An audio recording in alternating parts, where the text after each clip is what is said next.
觉得这个时候这个突然的这个弊案被这个揭发，我认为不是那么简单。对，那现在就变成是不是？那么泽伦斯基要引咎辞职，或者说呢，他被迫辞职，我觉得都有可能发生。当然，他如果辞职下来，新的领导人的话，我觉得应该是西方国家比较愿意见到的领导人。因为现在如果再让泽伦斯这种主战派的人永远打下去的话，那又打不赢，又节节败退的话。哈尔科夫也被拿下来，第聂伯河西岸的部分也被占下来的话，我觉得西方尤其欧洲国家的话会震动。最近在俄乌的前线啊，不是用僵持这2个字可以形容哈，而是前线不但崩溃，后方也出现了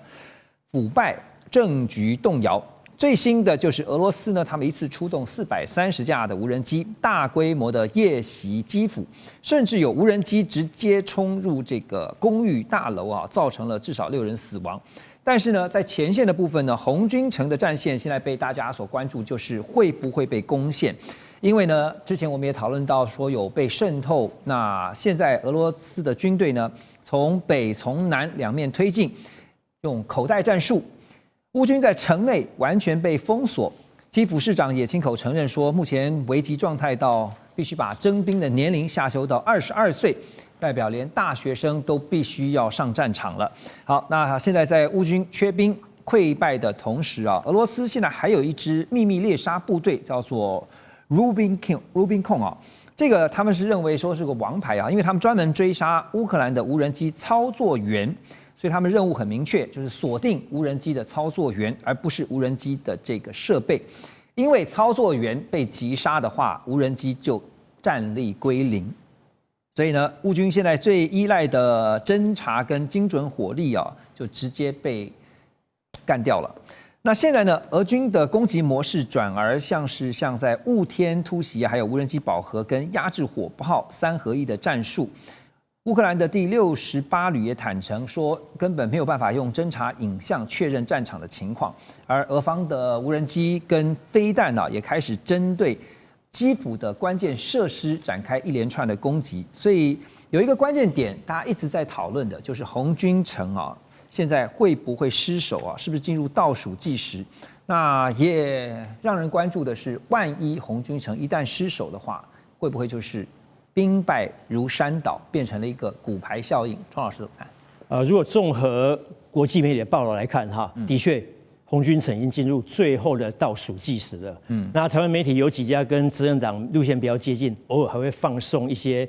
对乌军有利的正面消息之外，其他都是一面倒哈。不过我们特别介绍一下红军城哈。台湾媒体有会把它介绍成波克。这个罗夫斯克，那是乌克兰的翻译。对，那因为这个地方是当年是2战的时候哈，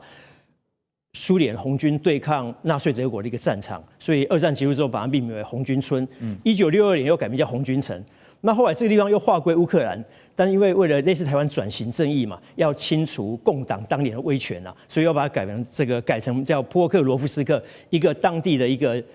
崇拜圣母的一个教堂的名字哈，但因为台湾的媒体用2个名字都用，造成一些混淆。那么这个地方呢，我查过了，只有30平方公里，人口6万，但却是呢一个顿巴斯的一个重要门户哈。那它在这个当地是一个交通节点，也是一个后勤的枢纽。特别是泽连斯基呢，曾经多次前往这个地方来宣慰乌军，还这边打卡拍照，所以象征意义很大。那刚刚主任也提到所谓的无人机猎杀部队。我们如果看新闻片段可以看到，那些过去的无人机猎杀是无人机猎杀无人机，用自爆或是射击的方式把无人机搞垮。那现在只是猎杀操作员，因为再怎么猎还是要有人操作。你可以看到俄罗斯的这个猎杀无人机的那些无人机哈，它本身有非常长的天线，可以侦测到电子讯号，然后对操作员产生攻击，所以战果非常显著，让这个乌克兰的增援一波一波又被打退。当然特别提到，如果这个地方沦陷哈，会不会造成骨牌效应？坦白讲，因为乌克兰有足够的战略纵深，而且在红军城周遭也有层层的阵地防守，是不可能长驱直入，这个一马平川，马上攻下乌克兰大片土地。但是有政治的意义。第一点，因为俄罗斯毕竟被制裁了几千项嘛，那如果说能够拿下红军城，这个意义就代表我还是一尾活龙，我还有足够的实力，对于国内的宣传很有帮助。是对乌克兰来讲会很大的压力，因为这是一个重镇已经丢失了，对民心士气会很大的打击。对于美国跟欧洲列强来讲，会是一记当头棒喝，因为他们全力支援的红军城，最后还是沦为俄罗斯的这个囊中物，所以政治意义会大于军事的意义。对，外界现在普遍的看法就是只是时间问题啊，就是说但是在战场我们看到是有猛烈的炮火，可是，在乌克兰你说后方呢却是有不断的失火啊？怎么说？因为呢，像是刚刚提到说，像基辅市长说呢，现在征兵的年龄必须往下修啊，连22岁可能都必须达到征兵的标准。那前线呢经不起长期的消耗，现在就是没有兵了，那怎么办呢？只能把这个征兵的年龄往下一直调整。另外就是说，为什么是说后方失火？是因为最近传出了贪腐事件。这个泽连斯基呢最信任的2位官员啊，司法部长跟能源部长，在这个时候传出重大的贪污案，涉案的金额高达了30亿台币啊，折合台币是30亿这么多。而且2个人现在据传是这个报道说呢是潜逃到海外去。原本呢这个打这场战争已经非常艰难了，但现在呢又传出这个重大弊案。所以这2天也看到欧洲有很多国家领导人也纷纷希望泽连斯基能够向外界说明，第一个后续的处置，第二个呢怎么会发生这种事情啊？但也有一说是怎么会这么巧啊？在这个时候呢，是不是背后有一种力量是要来推倒这个泽连斯基啊？这个部分我想先请教大使的看法。对这个时间上是我一看了我也觉得很怀疑，因为这个案子已经调查1年半了。那这个案子的调查机构，它是这个反贪腐的机构，它是一个独立机构，而且有2个独立机构，它不是泽伦斯基政府所能管辖的，所以是独立调查。那这个案子查了1年半，突然在这个时候那么破案，然后金额非常的大，而且我觉得泽伦斯基这个直指泽伦斯基，为什么？首要嫌犯是泽伦斯基的亲信，而且是他从政以前的生意伙伴。那个泽伦斯基他在这个没有当总统从政前，他是影艺界人士嘛，所以他这个首要嫌犯是他以前跟他成立这个影视公司的负责人，对，是他的生意上最密切的。那矛头就很清楚了。对，所以基本上就变成现在这个泽伦斯基应该是深陷一次政治的这个一次这个所谓的一个大地震的前夕啦。那为什么这个时机？那就不晓得，因为你要知道，就川普总统来讲的话，泽伦斯基是很不合作的一个总统。一定要坚持要打，一定要坚持啊！打到现在，红军城也快垮了。对不对？那斯拉夫扬斯克现在也岌岌可危。那么刚刚我看那个俄罗斯的卫星通讯社，他说他们在扎波罗热又攻下一个村庄，所以就变成就是说现在军事岌岌可危。你如果这个连续的话，现在固有的防线都被攻破的话，那这个战争的话，那就可能就变成不是西方国家所愿意看到了。对，那就变成你这样输战就输了啊。那所以我觉得这个时候，这个突然的这个弊案被这个揭发，那么我认为不是那么简单。对，那现在就变成是不是？那么泽伦斯基要引咎辞职，或者说呢，他被迫辞职，那我觉得都有可能发生。那当然，他如果辞职下来，新的领导人的话。那应该是，我觉得应该是西方国家比较愿意见到的领导人，因为现在如果再让泽伦斯这种主战派的人永远打下去的话，那又打不赢，又节节败退的话，那么哈尔科夫也被拿下来，然后这个第聂伯河西岸的部分也被占下来的话，那这个我觉得西方尤其欧洲国家的话会震动。那如果弹劾的话，现在看起来的话，那普丁当时要讲的就是说，他要整个顿内刺客。那看起来条件还比这个俄军再继续往西打是比较好的。所以照大使所说，不管是弹劾也好，辞职也好，泽伦斯基有可能下来吗？我从早就说，泽伦斯基有2个选择，一个是继续打，尤其是欧洲国家在背后还支持他，所以这部分我跟大使有点不同意见嘛。我觉得到目前为止，主要西欧国家法国、德国、英国、意大利还是愿意继续支持，所以他们需要泽伦斯基在这个位置上面，所以希望他继续啊。对，那美国川普态度是非常明确，他觉得Zelensky 该接受将来部分国土是由俄军继续占领，这是川普的和平方案、停火的方案就是这样。但是目前 Zelensky 不接受，所以 Zelensky 有2个选择：继续打或者下台，因为不会办选举。只要他们继续在这个戒严的状态当中，不会办选举。所以 Zelensky 有一个选择：主动下台，那让下一个总统决定接受川普的条件。但是如果继续打的话，对于整个战局是没有办法扭转的，因为现在整个我们讲说已经很久没有，对啊，是不可能整个逆转了嘛，绝对不可能了嘛。所以那你说他现在要处理说包括贪腐的，我刚刚讲说是不是背后有一种力量？其实在这时候是创造一个他正好可以下来的一个时机。背后的力量有两种可能，一个是内部有人认为我们该弹劾，就是乌克兰内部，就是由内发动的。对，那另外一种可能是美国了，因为我真的认为西欧国家还是很支持 Zelensky 继续打，对，所以两种可能是内部或美国。美国的几率比较高吗？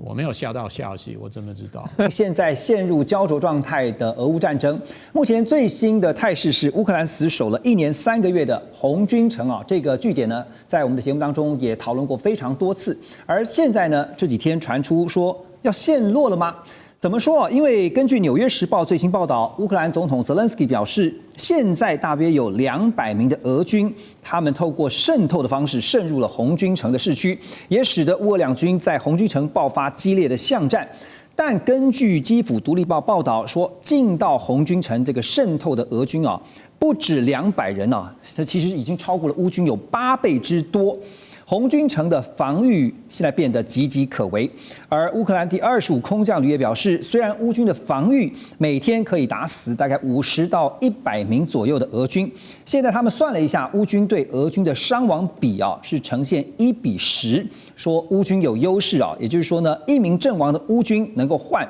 10名阵亡的俄军。但是俄军现在3面包围了红军城，而且利用各种弹药来打击这个补给路线。乌军的士兵也得冒着炮火，还有无人机步行10多英里啊，才能够到达城内的阵地。所以现在说，俄军是以超过乌军8倍的军力，而且再加上有渗透进去的俄军的军人。好，但是乌军现在的防御呢，他们不断对外界讲说，我一个乌克兰士兵可以换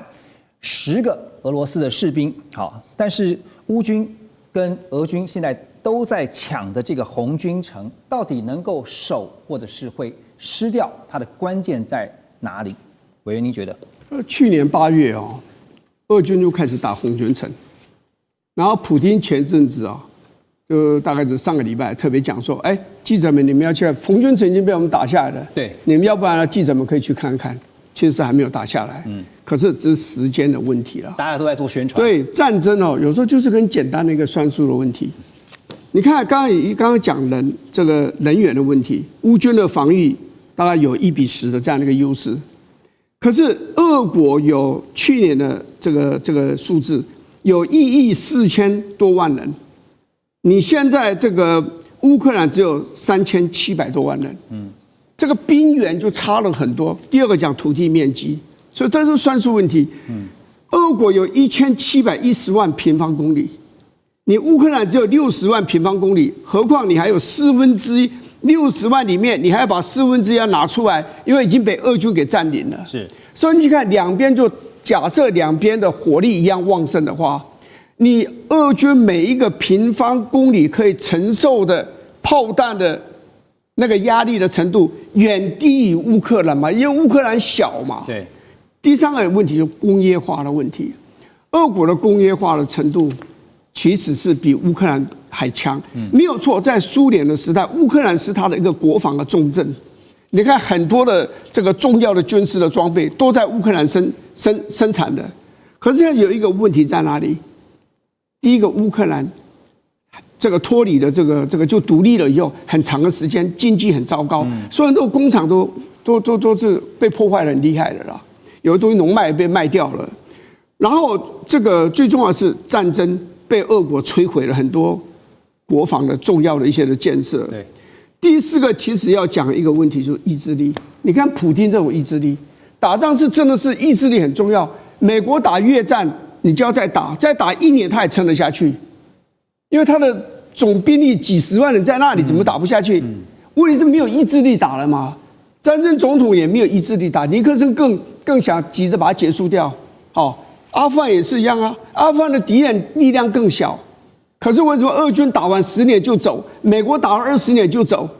为什么？就意志力没有了。对。可是人家普丁打乌克兰是打得很辛苦了，就乌克兰士兵很勇敢啊，打得非常漂亮。问题是你总体资源就不如人家嘛，人口面积、工业化能力，然后这个武器俄国自己可以生产，你乌克兰武器要靠人家生产，美国生产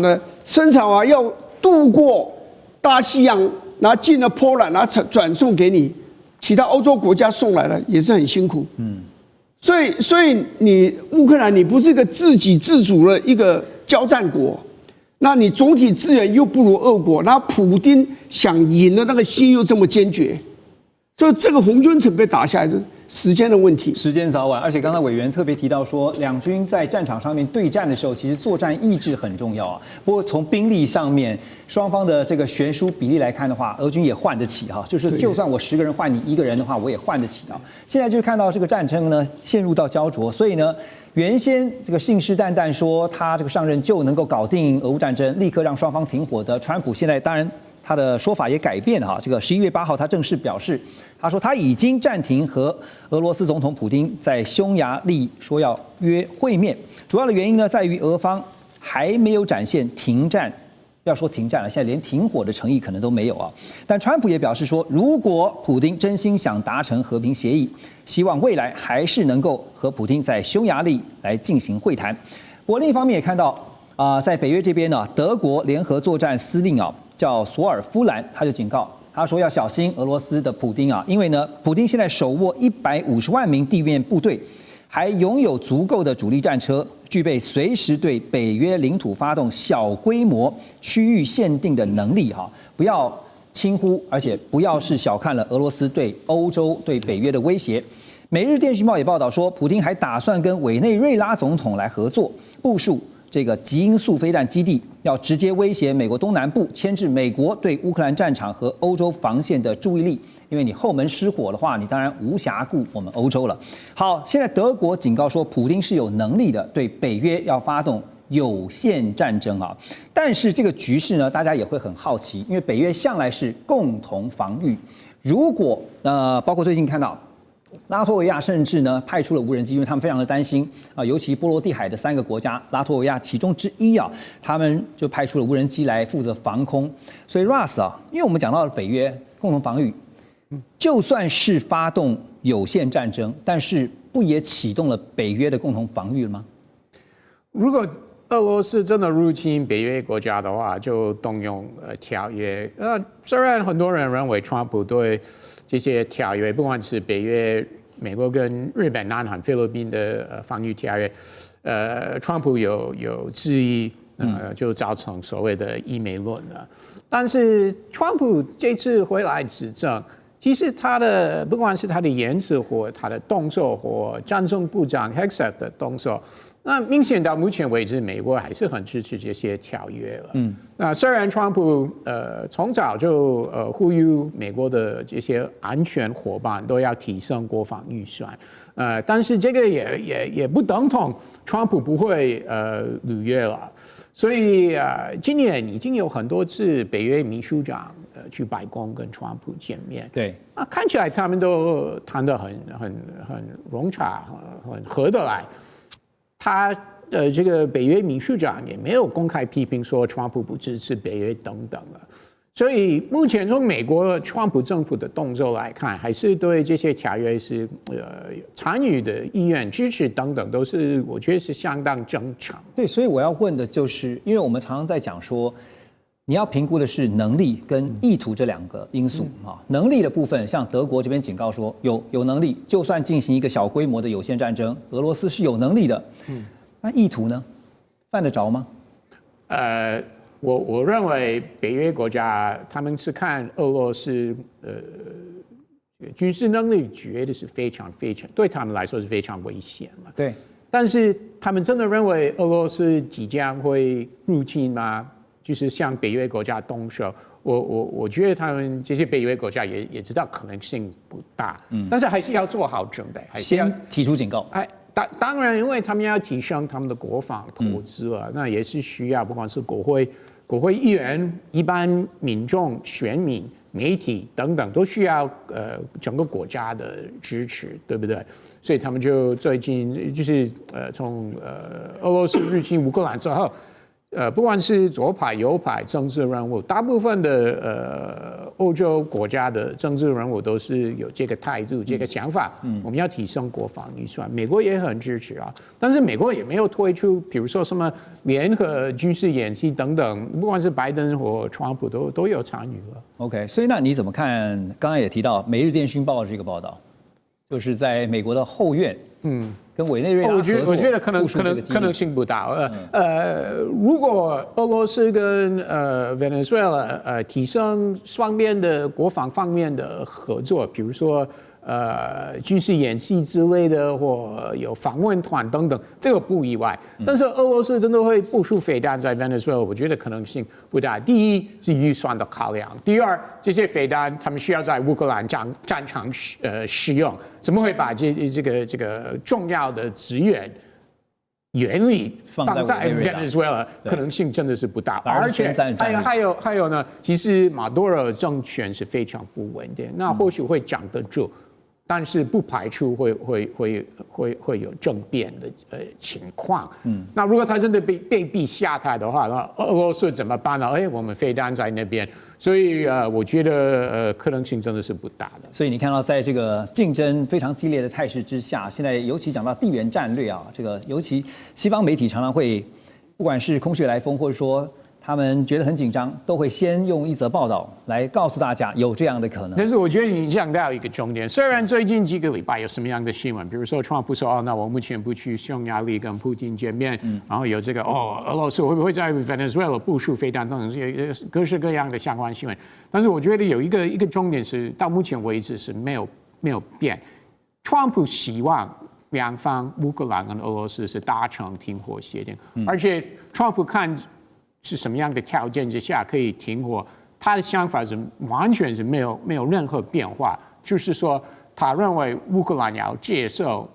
将来部分的国家领土还是有俄罗斯占领了。是，那这个川普有这个态度，这个立场完全是没有变，所以他还是会不是向俄罗斯施压的对象还是乌克兰。对，你讲到有一个重点，最近大家有没有观察到？其实讲到了俄乌停火也好，或是未来的中战也好，其实在这一次的 APEC， 习近平跟川普两人也谈到了俄乌啊。那川普呢协调了这么多次，你可以发现说，他也可能意识到了美国单靠一己之力是没有办法让俄罗斯停下来，但需不需要中国大陆在旁边来实力一下？中国大陆国家主席习近平在北京最近是会见了俄罗斯的总理叫米舒斯金。目的呢是要升级中俄双方的合作。那俄罗斯的财长呢也表示说，俄中两国呢基本上已经脱离了西方货币进行贸易结算目前99.1%的支付都是用卢币和人民币的兑换来完成的。2024年年度的这个俄中双边贸易额更是达到了2450亿美元的历史峰值。日经中文网呢，在11月7号也报道说，俄罗斯液化天然气呢正在用低于市场2到3成的价格卖出了中国大陆，而这个中国大陆呢，一方面扩大从俄罗斯进口液化天然气，同时呢，对美国能源的进口现在已经降到0了。这代表说99.1%，这比例几乎就是100%了哈。所以陆老师怎么看卢币跟人民币互相的来进行兑换交易，代表说这个去美元化，我们之前也提到过的，是不是已经又更向前迈进了一大步？怎么看？的确，中国跟俄罗斯天然气，它以它的本币来做交易，就以人民币跟卢布来交易，它是符合几个它的策略性的考量。第一个，降低对美元的这个依赖，也避免被美国制裁啊。第二个，可以提升它的能源的安全性，两个人对于天然气的这个交易可以避免受到美国的这个影响，它的能源买卖是很安全的。第三个，它跟俄罗斯买的比较便宜，所以它的能源成本也降低。第四个更重要，强化它地缘政治的政治谈判筹码。所以美国川普跟普丁或者是跟习大大要求说，你是不是俄乌战争你能使点力，让俄罗斯不要再攻击？那我相信习近平不会答应他这个，因为这是中国希望俄罗斯在俄乌战场牵制美国，那俄罗斯希望中国在东南亚市场牵制美国，所以双方有一个这个战略性的一个考量，互相牵制美国的一个这个作用。所以以这样来看的话，他们以这个非美元人民币跟卢布交易是一个非常正常的现象，可以避免被美国制裁，降低对美国的依赖，降低成本，还可以提升它能源安全性。我想符合他所有的策略。摆脱依赖是重点哈。那另一方面是看到在能源的这部分的分散风险也是另外一个重点啊。所以如果是去美元化这部分，可能短期也许看不太到，但是摆脱能源上面的依赖，看起来是做到了。没错，因为我相信他直接跟俄罗斯买能源的话，这是一个非常简单直接的，而且用这么便宜的价格，又可以用自己的本币来做交易，这是应该是最简单不过。尤其他让他的能源来源更多元化，要不然他跟美国买的话又贵，然后又要受制于美国，这对他来讲实在是划不来。礼拜本来传出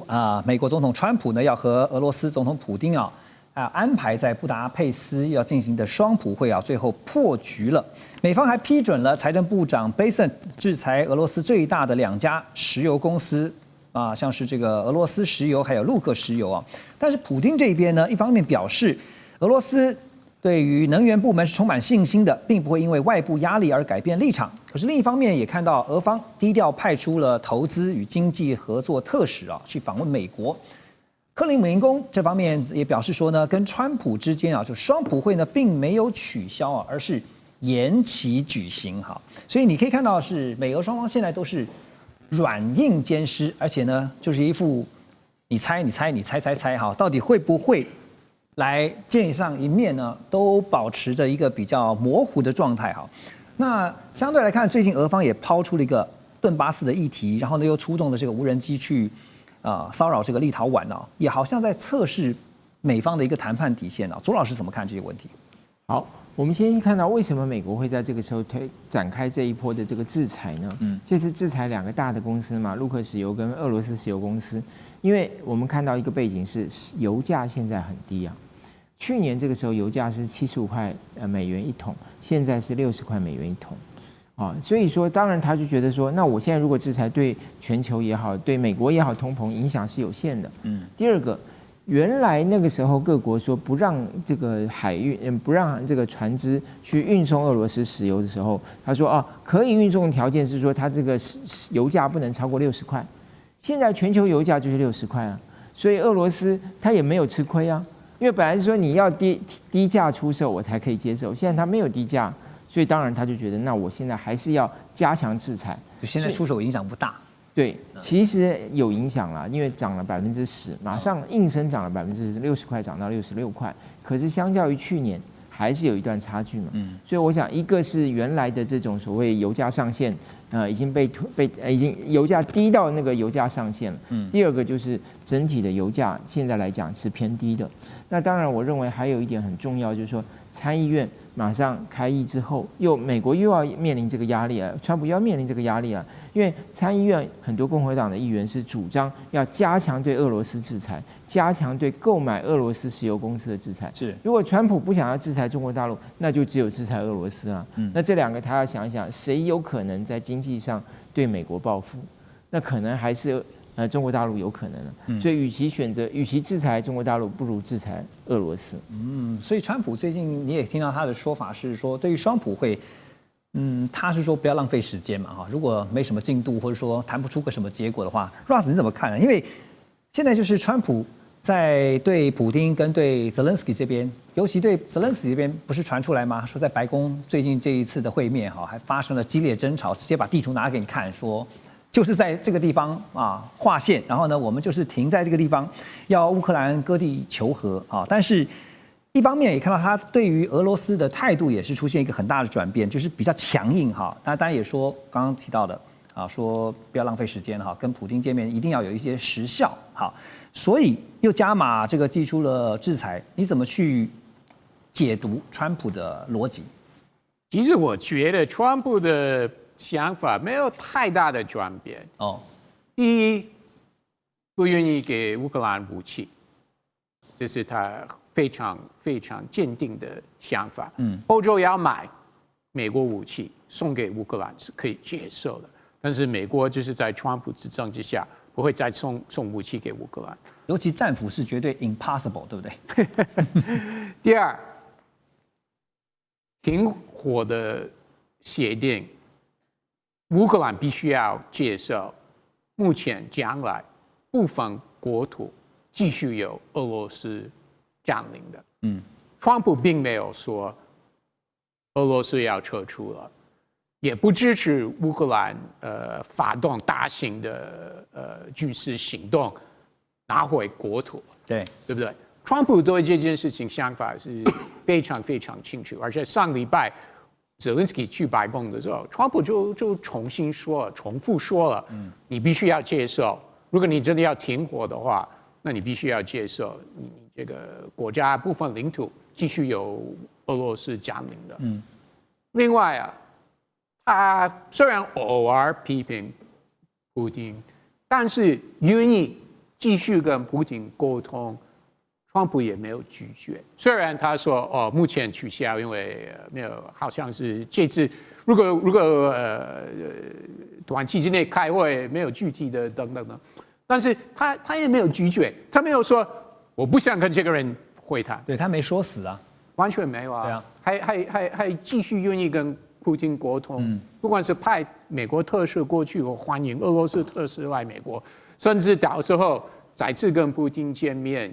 一对一谈，OK， 他都没有排除了。所以其实他对这件事情的立场是相当一致的，没有太大的变化了。所以邱老师有没有可能 APEC 之后突然就来了一个大转变，飞到去跟普丁见面？我觉得现阶段应该比较不可能了，因为我觉得川普的立场一直都很明确，他从来没有改变过。那我们现在看到的这些东西，其实是你也可以把它视为说，这是为了要达到最后目的的一些为了谈判采取的谈判手段。对，那川普现在这个阶段就是对双方都冷处理，不论是对乌克兰还是对俄罗斯。但是我们必须要说，在川普真实最早原本的那个版本的想法里面，他还是认为要结束这场战争，只有他跟普丁达成交易。乌克兰并不是很重要的，因为最后掌握这场战争最后结束的那个关键，还是川普跟普丁达到一个交易。至于这个交易是什么，也许像川普现在所描述的，就是他提出来这些条件，那普丁也有他提出来的条件，但是大家必须要说，我们现在思维不能被这些眼前看到的条件绑住。你真实要去看到是，那这个和平有可能达成的是在什么状态底下？美国必须要想办法搞定欧洲，那俄罗斯必须要想办法搞定战场上面的发展。所以你看现在的过程当中，包括我现在提到的这个制裁尤其讲说石油的制裁因为最近像中国大陆的国营石油企业已经先暂停说采买这个俄罗斯的海运原油嘛。那当然，印度方面呢，最近也传出要大幅的减少他们石油的进口量，当然都跟现在我们提到的制裁是有关系的。那我要问的是说，可是从石油也好，或者说相关的一些经济制裁，单靠这些制裁就能够产生很大的影响吗？我想短期的制裁是短期间会有效果。不管是俄罗斯石油跟卢克石油两个加起来占俄罗斯石油的产量60%，那俄罗斯石油呢又占它出口呢大概将近2/3，所以这两家石油公司被制裁，在短期内一定会有一定的效果。尤其为什么中国突然暂停跟俄罗斯购买石油？因为他担心2级制裁，所以就制裁到第2级。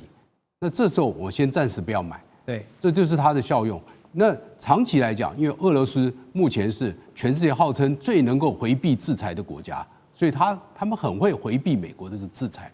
但是川普上任以来到现在为止，从来没有对俄罗斯制裁过，他只有对中国有贸易制裁，所以他也要让他国内的这个政治的有人知道，我也是会对俄罗斯制裁，也要让普丁知道，我不是都只是讲，我有做，你看我做给你看，我对你2家最大石油公司制裁会产生一定的吓阻效，但是长期以后，那因为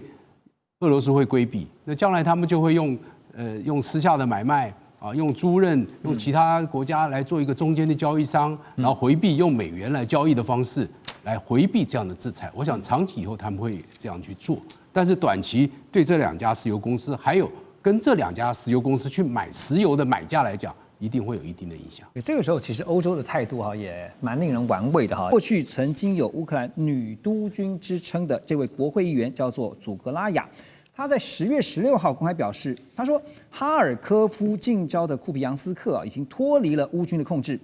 俄军利用地下管道还有渗透的手段深入城内早就已经遍布了整座城市。现在战局非常严重，实际上呢，严重情况甚至超乎了这个乌克兰官方的说法。他也指出，乌军总参谋部在撒谎，并且警告，如果再不紧急处置的话呢，库皮扬斯克恐怕会完全落入俄军的控制之下。而哈尔科夫州政府也表示，这个安全情势不断在恶化，确实是如此也紧急下令库皮扬斯克周边40个村镇，一共有409个家庭要立即撤离。我要问的是说，库皮扬斯克如果真的不幸陷落的话，对于哈尔科夫战线会带来多大的冲击呢？肖兄。的确那以从这个哈尔科夫来讲，它本身北边其实就面对了整个那个俄罗斯大平原这个部分，再加上其实库皮扬斯克是它北边相对来说是一个还在艰苦据守的一个点，等于说今天这个地方是一个交通线的这样的枢纽。如果说今天这个地方如果陷落了，然后被俄军所顺利控制的话，等于说俄军就可以利用这边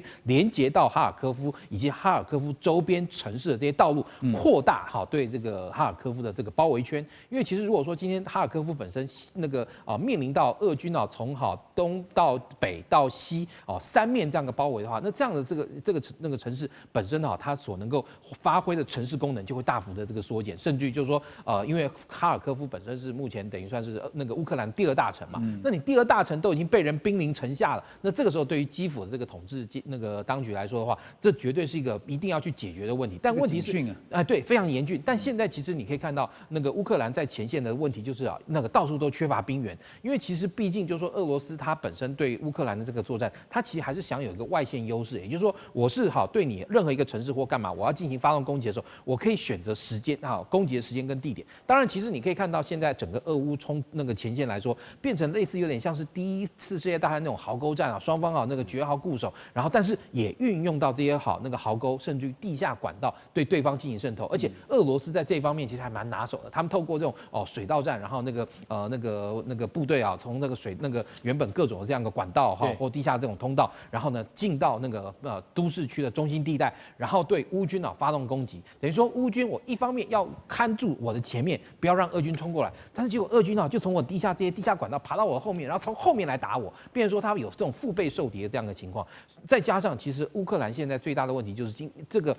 已经进行了3年多的这个俄乌冲突，让他在人力上有非常吃紧的这样一个问题，也就是说你这些部队在前线作战那个新兵跟老兵数量快速的这样一个锐减，但是你要防守的这个区域又那么长那么大，那这时候往往面临到这个贝多利分的这样一个问题。那俄军他其实虽然说的确，俄军在这3年这个战斗中也损失了非常多人，但是他可以透过不断的那个扩大征兵的这样的方式呢，然后增加他这样的兵源，然后毕竟打仗的这个本体还是人。虽然说我们看到现在这个无人机或是自杀无人机或是 FPV 无人机在俄乌前线中拥有非常大的这样一个那个优势，或者说是那个能够载至战场这样一个部分，但是你还是关键要有人才能够让这些武器发挥作用。那这个时候对于乌克兰来讲，缺乏人力，缺乏这个弹药，甚至于缺乏这个先进武器，像他最近这个泽伦斯基又跟川普说，拜托你给我这个战斧巡弋飞弹，但是这个战斧巡弋飞弹川普就说，不对，我本来说要给你，但是不对啊，我如果真的给你这个射程太长这个飞弹又有这个地貌追演能力，那让俄罗斯跳起来，那俄罗斯如果又要说我跟你签的这个合约，因为你那个提供了这个，我就不算数了，我不认账了，那这对美国来说是很头痛的。对，你听到这个，其实泽伦斯基也好，或乌军也好，其实都很期待哈，说给我战斧吧。尤其听到川普给我那个，对，川普提到说，我们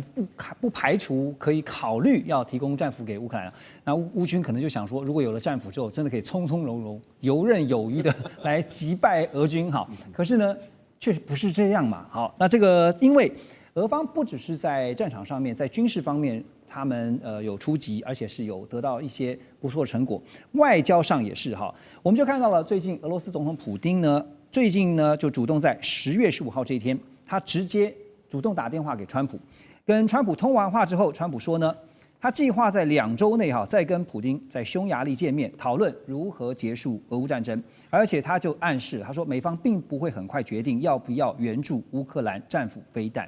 另外一方面，也看到叙利亚的临时总统夏拉，他在15号也首度访问了俄罗斯，他宣布同意俄军可以继续使用地中海沿岸的这个军港，叫塔尔图斯，还有位在赫梅明的空军基地。好，拉回来看，普丁真的很了解川普哈，真的懂得怎么样去按捺川普。当川普说我要不排除考虑给乌克兰战斧飞弹的时候，马上出手打电话给川普，一打，川普就立刻改口。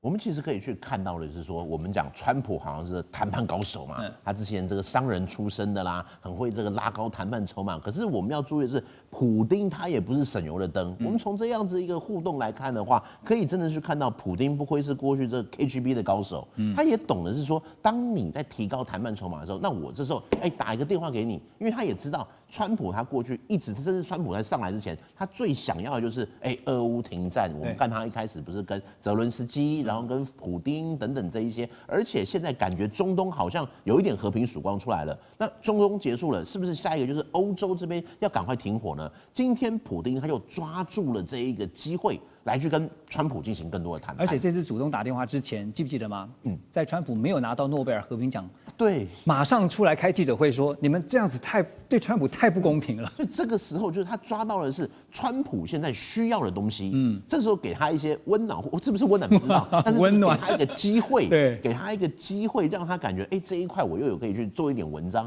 用这个机会，用这种谈判的方式去跟美国打交道。那另外的话，我自己会认为啦，现在对普丁来讲，他现在看的已经不是在这一个在俄乌的这个战场而已了，他开始就要去想的是战后的世界。这是什么？就是我们想看第2次世界大战，2战最后快要结束的时候，不管是什么雅尔达密约啦，什么各式各样的那一种国际的谈判，为的就是说战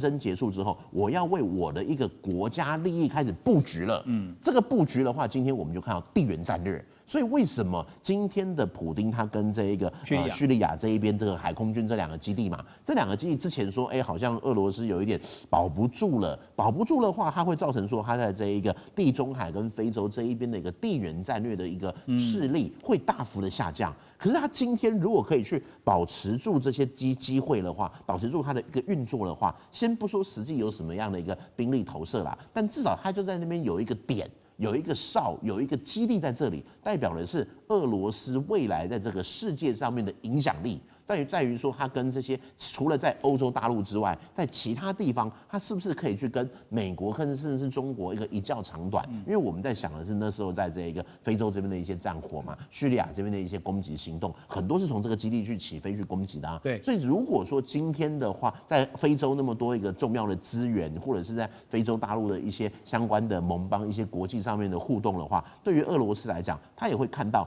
战后它持续要在这里有影响力的话，这2个基地会是个关键。所以其实我们现在在看的，已经不会是只有在俄乌战场上的武器跟那个打仗的结果、行军走马之外，我们也要看到地缘战略的布局。这普丁真的也是老谋深算哈，就像您刚刚提到说，他已经在为战后来做盘算了哈，要先像下棋一样，我先下在这2个点的话。在战后之后呢，对我来讲，我起码能够提升威慑的效果哈。那当然，川普现在对这个俄乌的战争呢，他也特别从不管说军事上说要提供战斧给乌克兰，另外经济上大家还记得吗？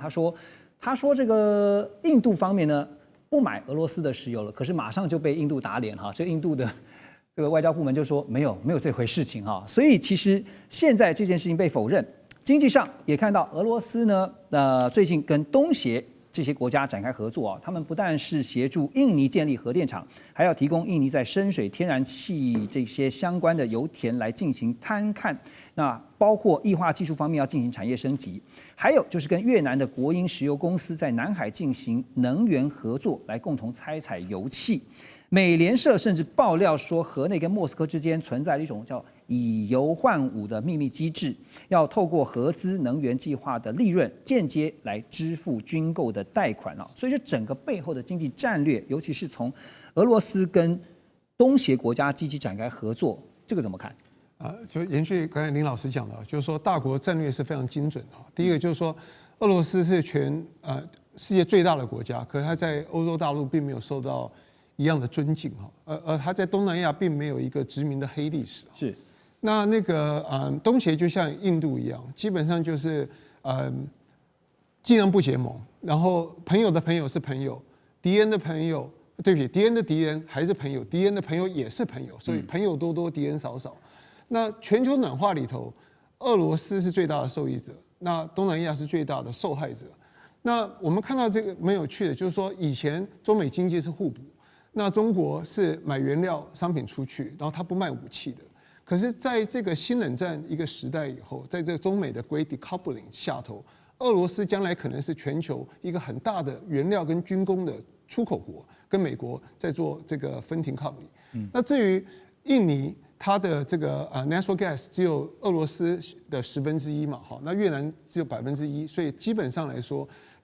并不成气候。但是俄罗斯后面可能有一个更大的一个战略哈，就是说它将来每一个国家都要为它的 national security， 它要去保护到，所以它将来会有一个从北极海、东海、黄海到这个马六甲、印度洋、黑海，它自己可以制成一个系统，所以这个是它最大一个战略。好，所以其实听完了3位老师的分析啊，我就发现说，其实现在我们看到整个国际的战略大局啊，这一盘大棋其实已经不是我们现在所看到光是战场的现况，而是很多的包括普丁在内的这些领导人已经在思考的是战后要如何来规划。马上回来，现在就来看到在红军城啊，最近成了这个各国关注的焦点，因为俄罗斯的夏季攻势现在已经算是接近尾声了。你看，现在我们都进入到秋天了，但现在呢，马上要看到的就是冬天的来临。好，乌军呢是成功守住了红军城啊，而且这一次呢，真的是被国际上在讨论的是呢，俄军是乌军的4倍之多的兵力，但是乌军还是把红军城给守住了。那么乌军的第25空降旅的副指挥官就表示说呢，今年的战斗非常激烈，乌军跟俄军呢是平分秋色啊，他们从地上打到天上。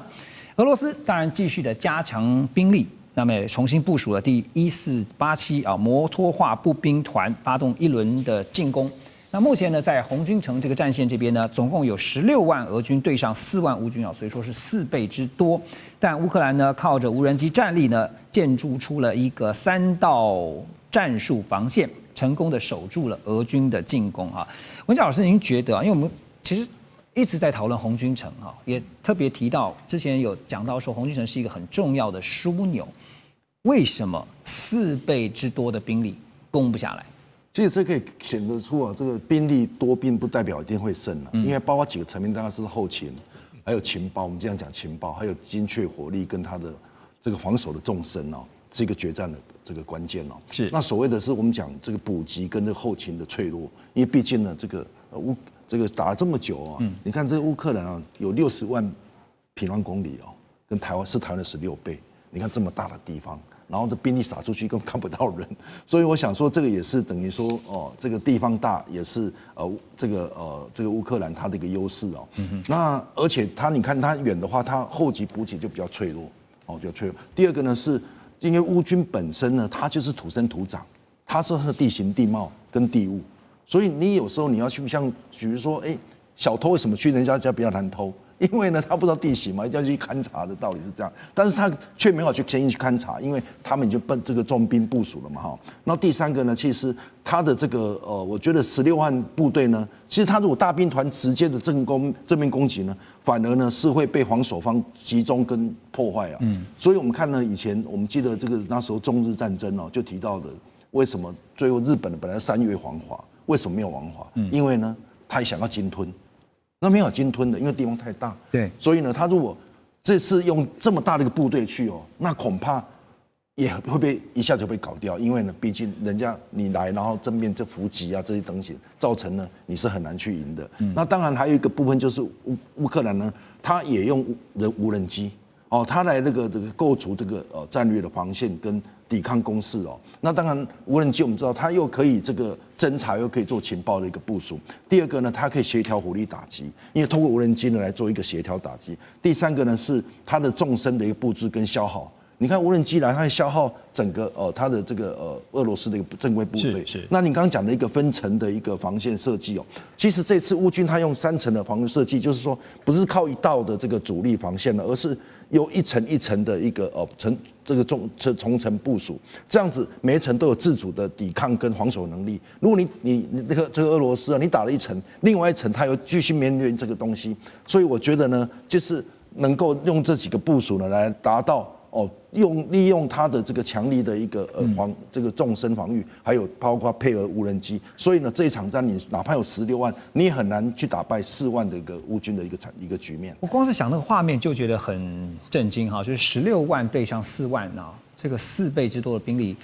那刚刚这个文佳老师的分析就是，你会觉得说好像是说原来红军城它并不是一个易守难攻，而是因为乌军的战术上或是战略上面奏效了，这个部分才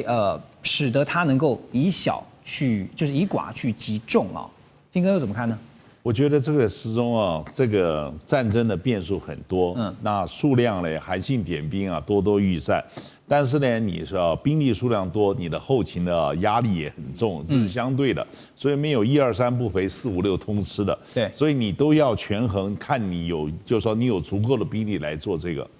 而且你看这个俄罗斯最近不是前一阵子也开始又要一度征兵了哈，那现在呢，为了要在战场上面呢扭转这个局势，所以呢现在也开始强化寻求外援哦。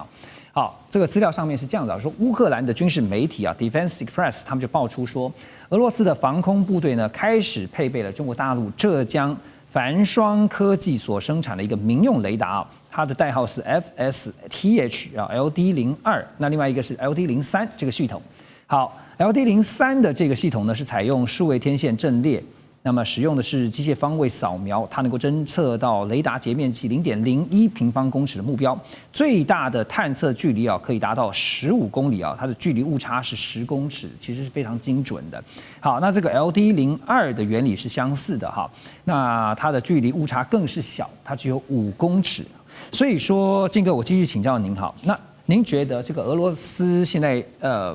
被报道说用中方的雷达技术，那能够去反制。刚刚特别提到，最近俄乌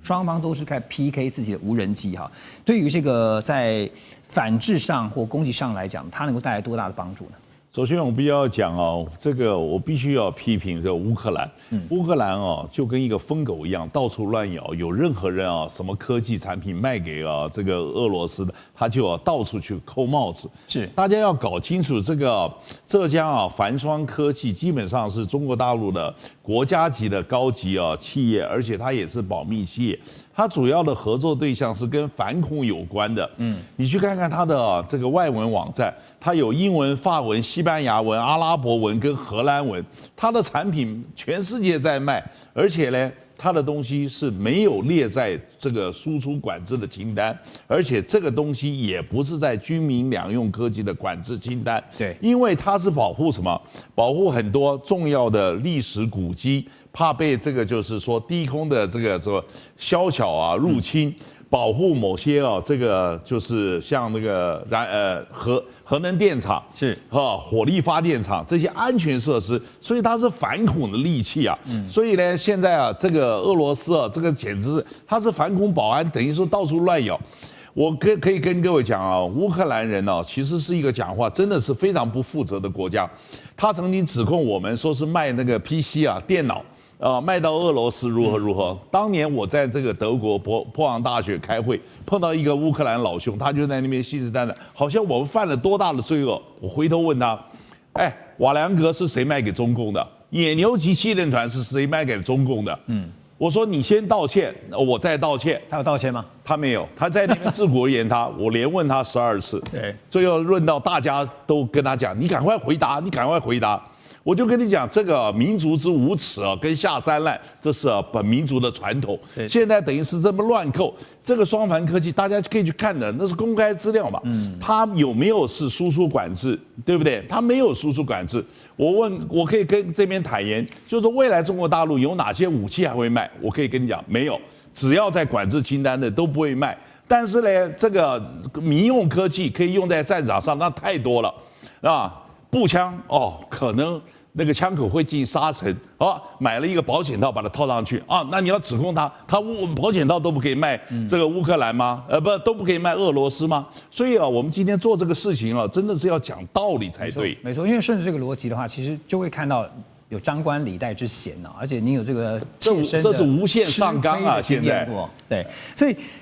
现在也就看到说，因为像您刚刚提到嘛，因为在战场上面，其实他们就是像最近这个报道不是也讲说，拆开来之后呢，还特别指控连台湾都在内说这个无人机里面零件还有台湾的。OK， 那根据《富比士》杂志的报道说，因为乌克兰他们又对外表示说呢，现在在乌俄的战场上面呢，除了俄罗斯的军队，